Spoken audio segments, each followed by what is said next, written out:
उत्पत्ति का किताब 2 अध्याय उसकी 24 आयत में हमें ये परमेश्वर का वचन प्रभु ने मुझे दिया आप लोग के बीच में। इस यहाँ से हम आज प्रभु के वचन को देखेंगे। उत्पत्ति का किताब 2 अध्याय का 24 आयत।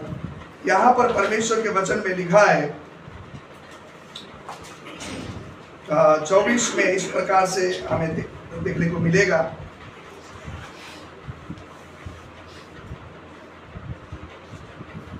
यहाँ मैं पढ़ देता हूँ। इस कारण पुरुष अपने माता पिता को छोड़कर अपनी पत्नी से मिला रहेगा और वे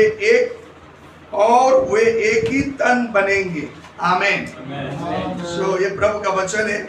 आज यहाँ से खुदावन की जीवित वचन को हम सीखेंगे, क्योंकि एक पुरुषों के संगति होने की वजह से ये वचन हम जानना बहुत जरूरी है। क्योंकि इस कारण पुरुष अपने माता पिता को छोड़कर अपनी पत्नी से मिला रहेगा।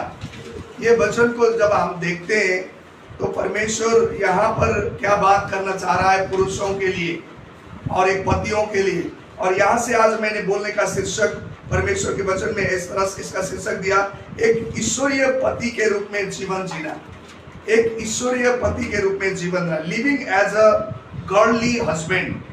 Living as a godly husband मतलब एक पति ईश्वरीय रूप से अपना जीवन को जीना बहुत जरूरी है। मैं आज आपको बताना चाहता हूँ, बाइबल में जब हम पुराने नियम के बाचाओं में देखते हैं, परमेश्वर के बाचा इतना ज्यादा पति पत्नी के विषय में ज्यादा बात करते हुए हमें नहीं मिलता है। पुराने नियम के बाचाओं में इतना ज्यादा पति और पत्नी के विषय में खुलकर इतना ज्यादा बात नहीं किया गया। बच्चों के विषय में बताया गया, पिता परिवार माता अपने बच्चों को कैसा परिवेश करना चाहिए, बच्चों को किस तरह से बढ़ाना चाहिए, इसके विषय में तो बाइबल में पुराने बाचाओं में स्पष्ट रूप से बताया गया है और ज्यादा सिखाया गया है। लेकिन जो पति और पत्नी के विषय में ज्यादा बोलता हुआ मैं पुराना बाचाओं में नहीं मिला है। लेकिन परिवार को समेटकर परिवार मजबूत होना चाहिए, परिवार को एक ऐश्वर्य परिवार एक प्रभु की सेवा के लिए आगे बढ़ना चाहिए, ऐसी बातें तो हमें बाइबल में देखने को मिलेगा। यहाँ पर जो परमेश्वर के वचन में कितने दफा हम ये देखते हैं, आज खुदा का बहुत शुक्रगुजार करना चाहिए। बहुत जगह में ये मेन फेलोशिप नहीं होता है, मेन फेलोशिप उन कलीसिया में नहीं होती है। मैं 3-4 कलीसिया में घुमा हूँ, यहाँ से नेपाल से लेकर ये पंजाब की कलीसियाओं में ऐसे आदमियों की संगति बहुत ही कम देखा। बहुत ही जगह में गया तो कलीसिया में भी आदमी के विषय में, पति के विषय में, पत्नी के विषय में कम शिक्षा देने का मैंने ऐसी महसूस किया, जिसकी वजह से बहुत सारे जगह में पति और पत्नी का जीवन किस तरह से बढ़ना चाहिए वो नहीं मिलता है। और ये परमेश्वर के विषय में दिखाते हैं, लेकिन ये शिक्षा आज हमें तकरीबन ये अभी दो साल से मेन फेलोशिप चल रहा है जहां पर हम लोग सीख रहे हैं। इसके लिए बहुत धन्यवादी होना चाहिए, इसके लिए हमें बहुत खुशी होना चाहिए कि यहाँ से कुछ ना कुछ तो बातें हमें मालूम पड़ रहा है। जैसे कलीसिया में प्रचार होती है, उससे नहीं, एक आदमी को किस तरह से मजबूत बनकर परिवार के साथ, पत्नी के साथ में संबंध बनाना चाहिए, इसके विषय में हमें सीखने को मौका मिलता है। जिसकी वजह से बहुत सारी कलीसिया में पति जो पिता मैं एग्जाम्पल दे रहा हूँ, पास्टर बन गया, पास्टर है, लेकिन उनके बच्चे प्रभु की सेवा में आना चाहिए, लेकिन उतने प्रभु की सेवा में नहीं होते हैं और दुनियादारी के कामों में लगे रहते हैं। क्योंकि ये एक पति का और एक आदमी का परमेश्वर ने जिस तरह से जो आज्ञा दिया उसके मुताबिक नहीं होने की वजह से ये सब बहुत ही कलीसिया में क्या होता है, ऐसी प्रॉब्लम्स खड़ा हो रहा है। क्योंकि सेवा एक कलीसिया में शिक्षा नहीं मिला और एज अ पास्टर के रूप में, एज अ लीडर्स के रूप में, एज अ एक आदमी के रूप में उसको इस प्रकार का ज्ञान नहीं हुआ कि मैंने अपने परिवार को किस तरह से आगे लेकर जाना चाहिए बोलकर शिक्षा न तो कलीसिया में प्रचार करते हैं, न तो खुद अपना शिक्षा लेते हैं, जिसकी वजह से परिवार में, बच्चों में और ये बहुत ही एक फर्क भिन्नता हमें देखने को मिलेगी। मैं इसके लिए धन्यवाद करता हूँ। यहाँ आने के बाद सेवकाई करने लगा पत्नी की सेवा संगति का ये में बहुत धन्यवादी होना चाहिए। आपको और मुझे धन्यवादी होना चाहिए कि हम लोग इस सेवा में परमेश्वर के वचन से कुछ सीख रहे हैं और हम अपने जीवन में लागू करने के लिए हमें सहायता मिले, और हमें कोशिश करना बहुत जरूरी है। क्योंकि ये शिक्षा बहुत सारे, मैंने जैसा बोला, बहुत सारे कलीसिया में नहीं होती है, और इसलिए बहुत सारे उनके परिवारों में ऐसी प्रभाव, तकलीफें, मुश्किलें खड़े होता है। हमें इसको महत्वपूर्ण देना चाहिए। इसको हमें बहुत ही एक महत्वपूर्ण के साथ में नहीं, मेन फेलोशिप मेरे लिए है, मेरी प्रभु के लिए हमें जाना है। यदि मैं नहीं जाऊंगा तो मेरा मेन फेलोशिप में आदमी की संगति कमजोर बनेगा बोलकर एक अंदर से एक मन आदमी के अंदर में होना चाहिए, वो आज्ञा को पालना करने वाला होना चाहिए। मैं अभी बाइबल का अभी तक भूमिका है, मैं बाइबल में नहीं, उस पद में नहीं जा रहा हूँ, अभी पद में मैं जाऊंगा। वे परमेश्वर के वचन में जैसा बताया जा रहा है, ये जो वचन आया है ये आदम के लिए स्पेशल रूप में से नहीं बताया गया। ये मैं बताऊं कि ये आपके लिए और मेरे लिए बोला है। आदम के तो माता पिता छोड़कर वो पत्नी के साथ मिलने के, आदम के तो माता पिता है ही नहीं। आप बाइबल में देखोगे आदम के माता पिता कौन है, उसके लिए नहीं बताया गया। यदि बहुत सारे लोग बोलते हैं जब संसार में पाप आने से पहले, ये पाप जो संसार में आया उससे पहले खुदा ने एक हुक्म दिया है आदमी के लिए। इसके लिए खुदा ने हुक्म दिया कि वो कहता है, एक ही हुक्म है, आप आगे पढ़ोगे, एक ही हुक्म एक आदमी के लिए दिया गया। पाप दुनिया में आने से पहले खुदा ने क्या बोला, ये बात बोला है कि भाई परमेश्वर का वचन में लिखा कि एक आदमी को, एक पुरुष को, एक पति को क्या करना चाहिए। यह वचन में बताया जा रहा है कि बोलता है कि इस कारण पुरुष अपने माता पिता को छोड़कर अपनी पत्नी के साथ मिले रहे। ये आदम के लिए बोला है तो ये अलग है, आदम का तो माता पिता है नहीं, मैंने जैसे बोला, ये तो आपके लिए मेरे लिए बोला। उस समय में पाप नहीं आया था इस संसार में। पाप तो चैप्टर 3 में आकर उत्पत्ति का किताब 3 अध्याय से पाप शुरू हुई है। लेकिन ये आयत जो है आज बोलेंगे कि नहीं ये तो पाप के समय के आज्ञा था, हमें नहीं मानना चाहिए। आज दुनिया में देखते हैं ना, आज बहुत सारे थियोलॉजी में शिक्षा रहता है, वो तो व्यवस्था का बात था, हमें मालूम नहीं, हम मानना नहीं चाहिए। आज तो हम ग्रेस में हैं, हम तो अनुग्रह में हैं, ऐसा हमें चलना चाहिए, पुरानी बातें नहीं मानना चाहिए, पुरानी बातें में कहाँ लिखा है, ऐसी बातें होती है। लेकिन आज परमेश्वर का वचन कह रहा है एक पुरुष को अपने माता पिता छोड़कर, और मैं अभी यहाँ बोल रहा हूँ कि माता पिता को छोड़ दो, इस मतलब परमेश्वर ने नहीं बोला है कि उनको इनकार कर दो, उनको छोड़ दो, दूसरी जगह में जाकर घर बनाओ बसो, ऐसा नहीं। लेकिन एक भावनात्मक अटैचमेंट में से आप अलग आओ और पत्नी के साथ मिलो, पत्नी के साथ रहो, शादीशुदा आदमी, तभी उसी को एक ईश्वरीय पति के रूप में माना जाएगा। ईश्वरीय मतलब गॉडली, गॉड का, परमेश्वर के से व्यक्ति वो होता है कि अलग किया जाता है, उसको अलग रखा जाता है, परिवार के साथ शामिल नहीं हो जाता है, वो परिवार के साथ में, उसको पत्नी के साथ में अलग कर दिया प्रभु ने। बोलता है तुम अलग बैठो, अलग रखो, अलग रहो। इस ग्रुप में परमेश्वर ने एक इंसान को, एक पुरुष को, एक पति को, आदमी को इस प्रकार से प्रभु ने हुक्म दिया है। ये हुक्म है, ये कोई ऐसी नहीं चलो हल्का। आज बहुत सारे लोग क्या करते हैं, ग्रांटेड फायदा हल्का से लेते। प्रभु के वचन बोलता है ना, यहाँ आया, ये जगह मत देखो, लेकिन यहाँ हम लोग बैठे हैं, ये खुदा की हजूरी है। पहले प्रभु की अगुवानी करने वाला, ये खुदा की हजूरी है। यहाँ पर जो वचन सुना जाता है, इसको एक क्या मतलब हल्का नहीं लेना, इसको बड़ी एक क्या सोचना है, इसको मेरे लिए, मेरे परमेश्वर ने बोला, मेरे हाथ में हुक्म दिया, ये आज्ञा मेरे लिए दिया है कि मुझे इस तरह से चलना चाहिए बोलकर एक पुरुष को हल्का नहीं लेकर एक मजबूत रूप से प्रभु का वचन ग्रहण करना चाहिए। क्योंकि हम बहुत दफा प्रभु का वचन स्थान देखते, कहाँ बैठे हैं, क्या है, इसको दूसरों को, आदमी को देखते हैं, तीसरों को, आदमी को देखते हैं, उसके बाद हम उसी में पड़ जाते हैं। लेकिन परमेश्वर ने हुक्म जारी किया, जो आज्ञा दिया उसको हमें लेना। ये पहली आज्ञा खुदा ने आदमी के लिए, पुरुष के लिए, एक पति के लिए दिया है पाप आने से पहले संसार में। सो बताया जा रहा है कि मिलकर, मैंने पहले बोल दिया माता पिता को छोड़ दो, इस अलग बैठो, ऐसा नहीं है। लेकिन भावनात्मक रूप में काफी हम अटैच हो जाते हैं परिवार के साथ में, उसको नहीं, लेकिन पत्नी के साथ में मिलकर रहने के लिए परमेश्वर ने ये हुक्म दिया है। उसी को बोलता है गॉडली, एक ईश्वरीय पति होना, इसी को लिए बोलता है। सो काफी समय हम इस बात को हल्का ले लेते हैं। यदि हम इस आज्ञा को अच्छी रीति से हम मानेंगे, इस आज्ञा को हमने अपने मेरे लिए बोलकर हम समझेंगे, तो परमेश्वर ने एक बोला है कि यदि तुम ये आज्ञा को मानोगे तो तुम्हारा वंश, तुम्हारे घर घराना भलाई देखेंगे, आशीष पाएंगे। परमेश्वर ने बताया जा रहा है कि कौन सी आज्ञा, यही आज्ञा है। काफी बोलता है कि प्रभु तुम परमेश्वर को आज्ञा मानो तो आशीष पाओगे बोलकर के काफी वचन में बोलता है। कौन सी आज्ञा माने हम, कौन आज्ञा खुदा ने बताया गया है उसको मानने के लिए। अभी हम देखेंगे व्यवस्था की किताब में उसकी 5 अध्याय का 29 आयत में परमेश्वर के वचन में लिखा, वो आज्ञा प्रभु ने हमें दिया, एक पति को दिया, एक पुरुष को दिया। ये आज्ञा मानकर हम चलेंगे तो परमेश्वर कहता है 5 अध्याय व्यवस्था का किताब उसकी 5 अध्याय में और 29 आयत में हम परमेश्वर के वचन को देखेंगे। तो यहाँ पर परमेश्वर का वचन कहता है कि 29 आयत में क्या लिखा है, हम यहाँ परमेश्वर के वचन पढ़ेंगे।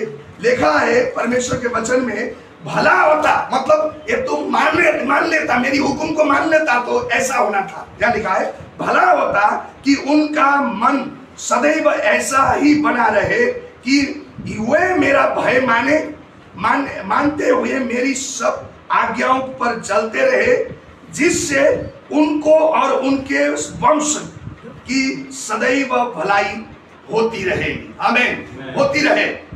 क्योंकि यदि हमने आज्ञा मान दिया, भला होता कि तुम मेरे हुक्म को मानते तो तुम्हारे जीवन में ये हमेशा बनता रहता था।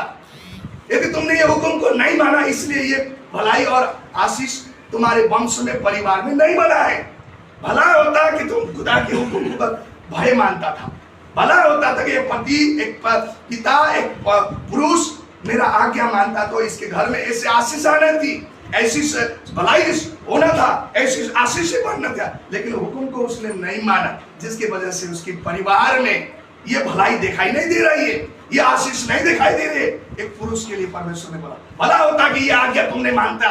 एक पति पत्नी के साथ मिले रहता था, एक पति अपने माता पिताओं को छोड़कर घर के साथ बने रहता है, तो ये आशीष तेरा होना था। लेकिन तूने ये हुक्म को हल्का ले लिया।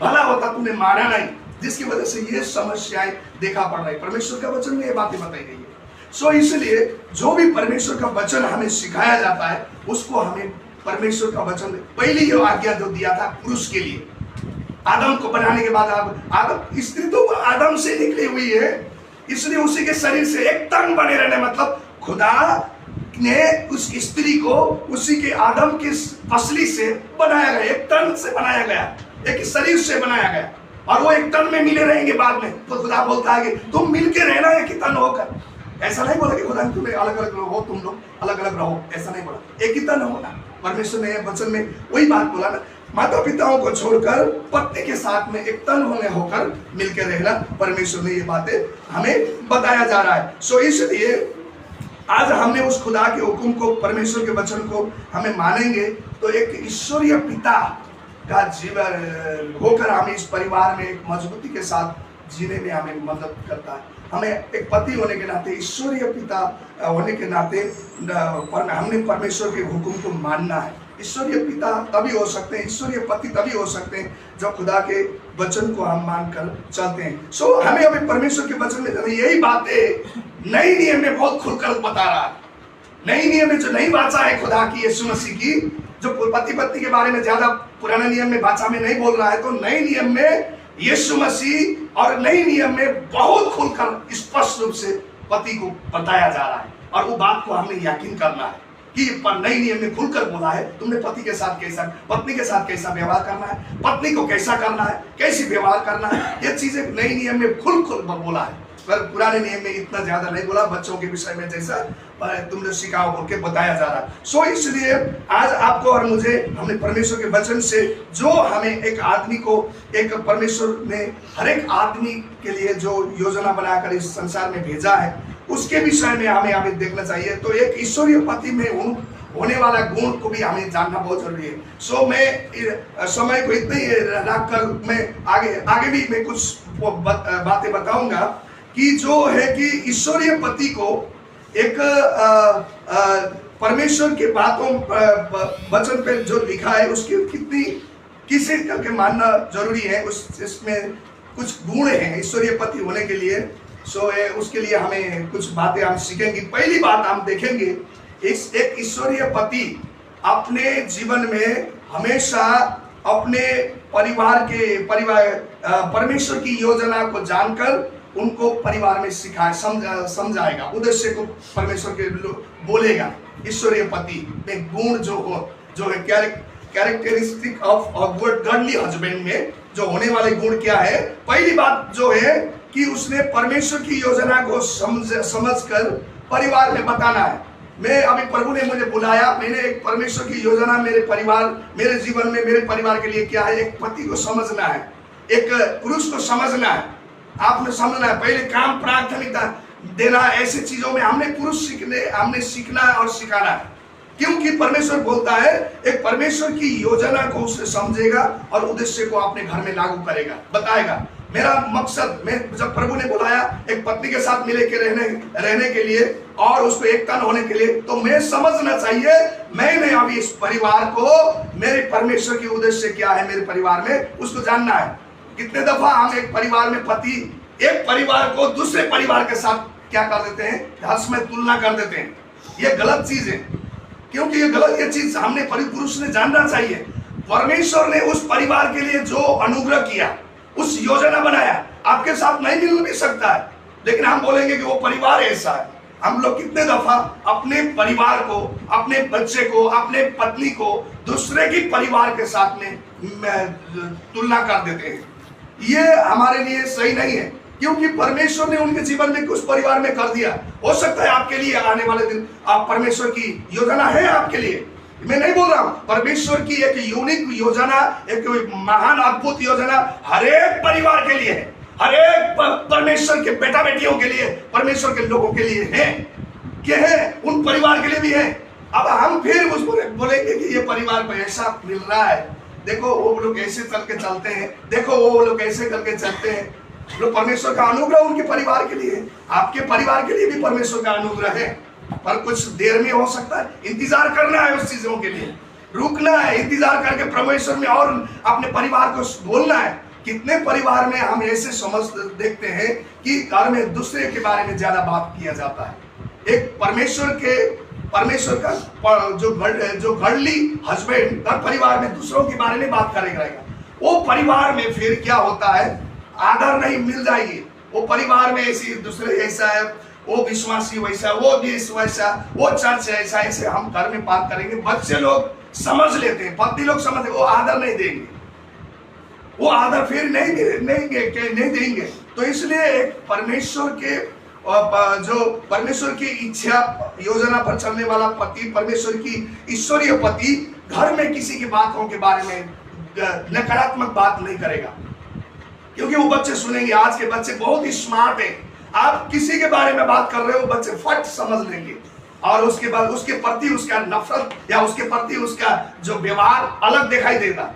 या किसी सपोज मान लो पास्टर जी के विषय में घर में बच्चों के साथ बातचीत किया, अच्छी बात किया, सही है, वो बच्चे लोग आदर देंगे पास्टर। यदि नकारात्मक बात हमने कर दिया, वो तो ऐसा है, तो फिर बच्चों के अपने पास्टर के प्रति, कलीसिया के प्रति एक अच्छा प्रभाव नहीं पड़ेगा, और उससे वो आदमी, वो बेटा, वो बेटी, वो पास्टर के साथ भाई जिसको आदर देना चाहिए वो नहीं मिलेगी। उसके बाद वो बच्चा पीछे होकर जाएगा, उसका उतना वो नहीं होगा। फिर जो अपने भाई देव उसको देना चाहिए, आदर देना चाहिए, वो बात अपने परिवार में नहीं किया, वो रिस्पेक्ट नहीं किया, तो उसके बाद वो आदमी अपना किताब में भरोसा करना सारेगा।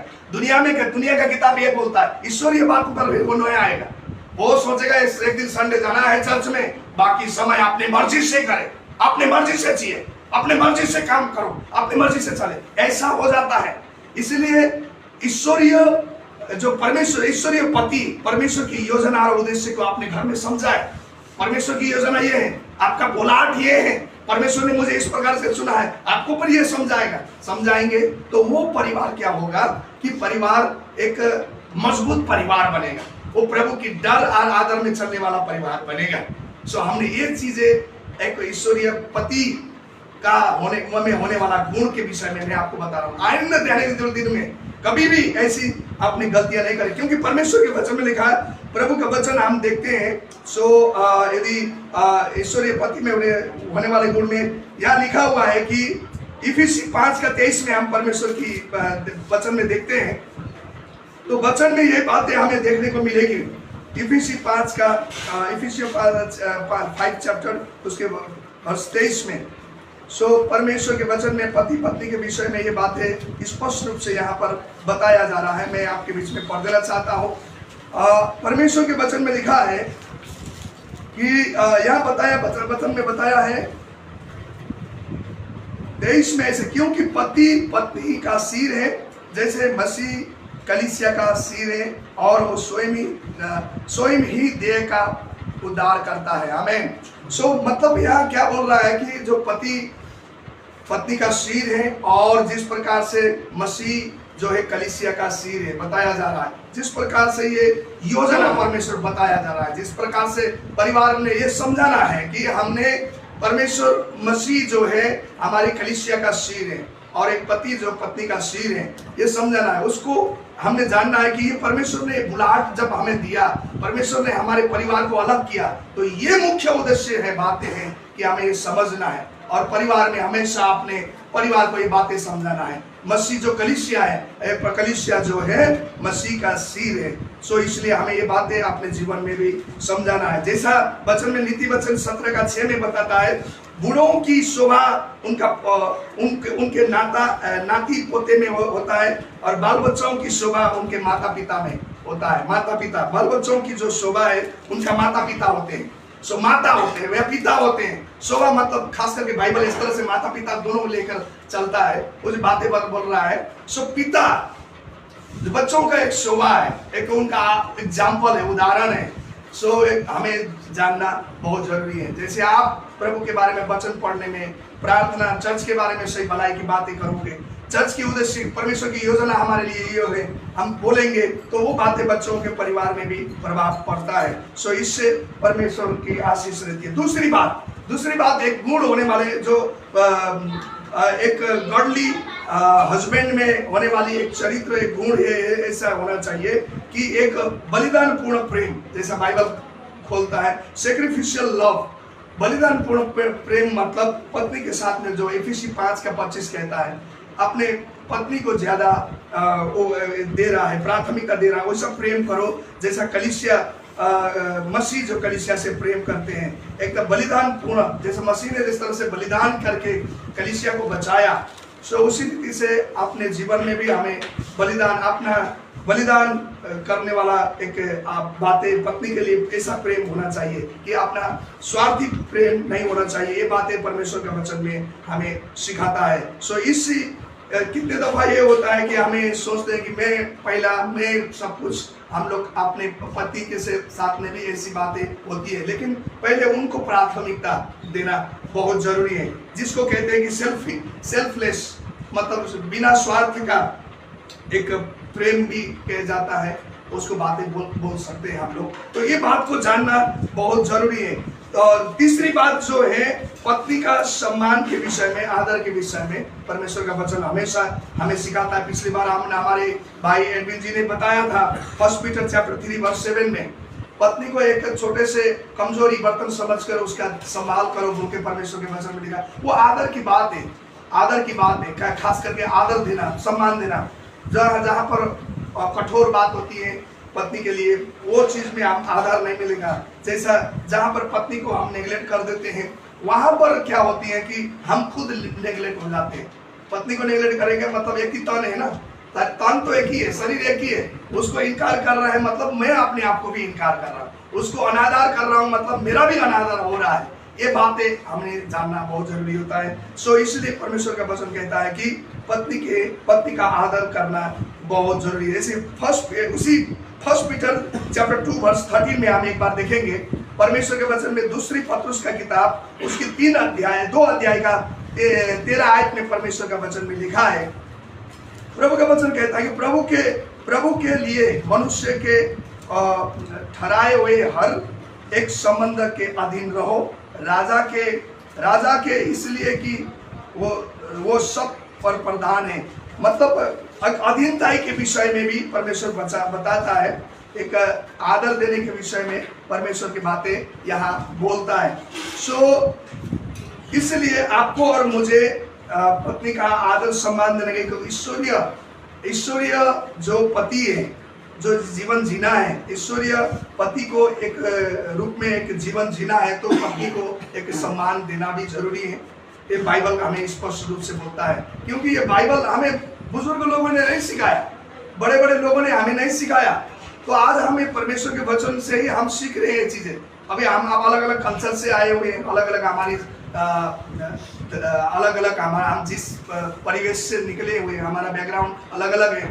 अब वहां पर अलग अलग बाइबल की सिद्धांत नहीं थी, वो लोग अलग अलग रीति से दुनिया में सिद्धांत बनाकर चलते हैं। लेकिन आज हम एक प्रभु को पाने वाले आदमी वो हमें एक बात का जानना है कि परमेश्वर ने क्या वचन बताया है, और मुझे उस वचन पे अड़िग रहना है, उस वचन को फॉलो करना है। उन चीजों, पुरानी चीजों पे, उन संस्कार से, उन जाति से, उन धर्म से हम आए हैं, वो मायने नहीं रखेगा।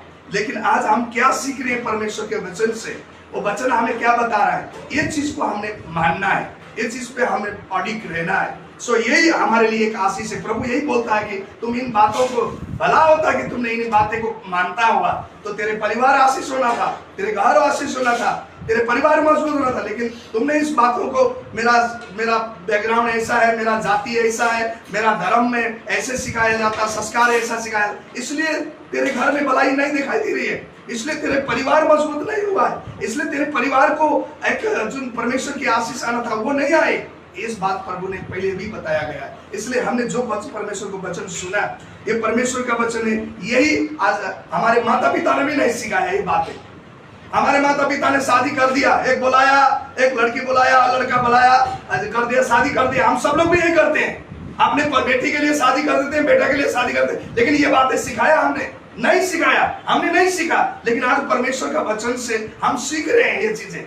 आप सीख रहे हैं, मैं सीख रहा हूँ, क्योंकि हमारा बुजुर्ग लोगों ने ये बातें नहीं सीखा, हमको अलग उससे आए हैं। लेकिन आज ये मेन फेलोशिप का हमें धन्यवाद देना चाहिए। ये मेन फेलोशिप हमारे लिए एक आशीष का कारण है। आज मैं सीख रहा हूँ कुछ चीजें, मैं भी खुद सीख रहा हूँ, मुझे किसी ने ये बातें नहीं सिखाया। आज प्रभु का वचन मुझे सिखा रहा है, प्रभु का वचन मुझे बोल रहा है, तुम्हें ये करना चाहिए, तुम्हें ये करना चाहिए, बता रहा है। क्योंकि मैंने ये चीजें न तो स्कूल में सिखाया जाता है, न कॉलेज में सिखाया जाता है, न दुनिया के जो शिक्षाएं हम सीखते हैं, न माता पिता ने सिखाया। लेकिन आज परमेश्वर का वचन सिखाया। इस वचन को हमने थामना है, इस वचन को हमें महत्वपूर्ण देना है, क्योंकि ये परमेश्वर का वचन है। ये परमेश्वर के वचन से हमें अपने जीवन को जीना है। तब हमारे जीवन में खुदा ने जैसा बोला कि जो आज्ञा, जो परमेश्वर की आज्ञा तू मानेगा, जो परमेश्वर की डर में तू चलेगा, तो ये आशीष तेरे लिए मैं करूंगा। परमेश्वर का वादा है। हालेलुया, आमीन। सो ये परमेश्वर का वादा है। सो अंतिम में जो है, मैंने जो पहले भी बोल दिया, जो 4 पॉइंट में सेल्फलेस होना बहुत जरूरी है। निस्वार्थ बनना, स्वार्थी बनकर अपने आप को आगे नहीं रखना। बाइबल में बोला, एक अपने पर्सन में लिखा हुआ है, फिलिपी 2 का 3 और 4 आयत में आप परमेश्वर का वचन देखेंगे। वह परमेश्वर कहता है कि तुम स्वार्थी न बने, एक दूसरे, अपने से भी बढ़कर दूसरों को क्या करो, इज्जत आदर दो। प्रभु के वचन में ये बातें बताया गया है। फिलिपियों का किताब, उसकी 2 अध्याय, उसका 3 और 4 में ये परमेश्वर के वचन में ये बातें हमें देखने को मिलेगी। यहाँ लिखा है, विरोध या झूठी बड़ाई के लिए कुछ न करो, पर दीनता से एक दूसरे को अपने से अच्छा समझो। बोला है परमेश्वर ने, एक दूसरे से, पत्नी है इसलिए आदर करो बोल के नहीं, एक दूसरे से अच्छा समझो बोल के परमेश्वर का वचन बताता है। इसलिए हमें अपनी पत्नी के लिए आदर देना, अपनी पत्नी के लिए बलिदान पूर्ण प्रेम में जीना, और अपनी पत्नी परिवार के लिए उद्देश्य परमेश्वर का योजना लाड को उनको समझाना या बताना, ये आपका और मेरा दायित्व है, जिम्मेदारी है। तो परमेश्वर ने यही बातें आपको और मुझे बताया गया है। इसलिए मैं आज हर एक पुरुषों, हर एक पति और पिताओं को मैं उत्साहित करना चाहता हूँ परमेश्वर में वचन में। मैं इसके द्वारा आपको सामर्थ्य वचन के द्वारा आपको एक उत्साह देना चाहता हूं कि अपने जीवन में परमेश्वर के वचन में जो बातें बताइए, उस बात को आपने पकड़े रहे, उस बात को अपने जीवन में लागू करें। और तो जब ऐसे करते हैं तो परिवार को, अपने परिवार को एक ईश्वरीय परिवार बनाने के लिए परमेश्वर का योजना है। ईश्वरीय परिवार बनाने की परमेश्वर की योजना है, न कि संसार के जैसे परिवार, टूटा हुआ परिवार ऐसा बनाने की परमेश्वर की योजना नहीं है। इसलिए पति को एक बात हुक्म दिया कि अपने पत्नी के साथ मिली रख, अपनी पत्नी के साथ जुड़े रख। परमेश्वर का ये बात है, ईश्वरीय परिवार बनाने का परमेश्वर का बड़ा प्लान आपके लिए। वो परमेश्वर वो ग्रेस में, वो अनुग्रह आपको जीवन में देना चाहता है, आपके परिवार में देना चाहता है। इसलिए परमेश्वर बोलता है कि मेरा योजना एक अद्भुत योजना है परिवार के लिए।